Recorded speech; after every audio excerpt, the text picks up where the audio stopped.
It's basically been impeachment proceedings in search of a subject.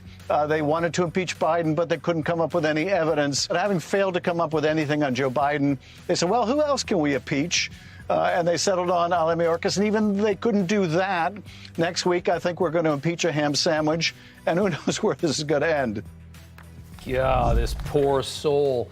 More bad news for the always lying Shifty Schiff. House Oversight releasing even more evidence of Biden corruption. Interview from December with Carol Fox has just come out, a trustee for bankruptcy proceedings of a company that was called AmeriCorps, a financially distressed, failing hospital operator that Joe Biden's brother, James, was hustling for cash. In 2018, James Biden received $600,000 in loans from AmeriCorps, telling them that his last name could open doors and he could help them secure a large investment from the Middle East.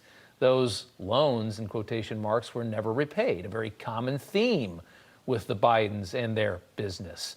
On March 1, 2018, AmeriCorps wired $200,000 as a loan to James Biden's personal bank account, and on the exact same day, James Biden sent Joe Biden $200,000. All of that confirmed by bank statements and then double confirmed by Carol Fox herself. And Oversight Chairman James Comer joins me now. Sir, it's good to have you back on. Carol Fox says she has no idea what James Biden actually did for that company, right? What else did we learn from this interview? Well, we learned that she couldn't find a single thing that he did for the company, that it looks like, it was more than likely securities fraud. He approached the company and said that he could help them access capital because at the time that he found out about them, they were in financial distress. So his pitch to AmeriCorps, this is Joe Biden's brother, Jim Biden, his pitch to AmeriCorps was, hire me and I can use my brother's contacts in the Middle East to help you get all the money you need to get back on your feet. And he said, apparently he said he wanted the money in the form of a loan. And that was, of course, to deceive the IRS. That's another way that the Bidens were laundering money through the loan process. But AmeriCorps didn't have any loan documentation. And again, they couldn't find one single thing that Jim Biden did for AmeriCorps other than the fact that they sent him $600,000, and then she admitted that last $200,000 was then turned around and sent to Joe Biden.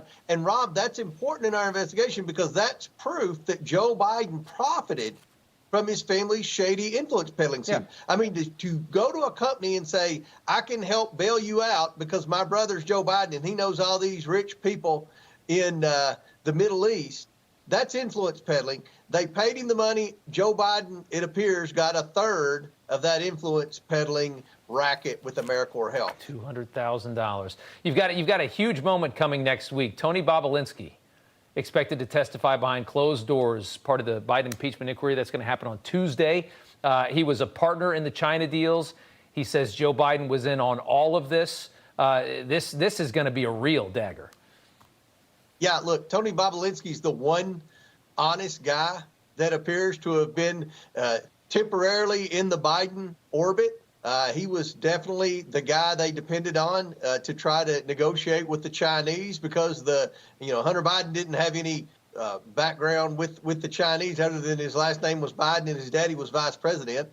We've already found out in our transcribed interviews that this Chinese deal started while Joe Biden was vice president. That's another lie and another false media narrative that none of this started until after Joe Biden left the vice president. It all started while he was vice president.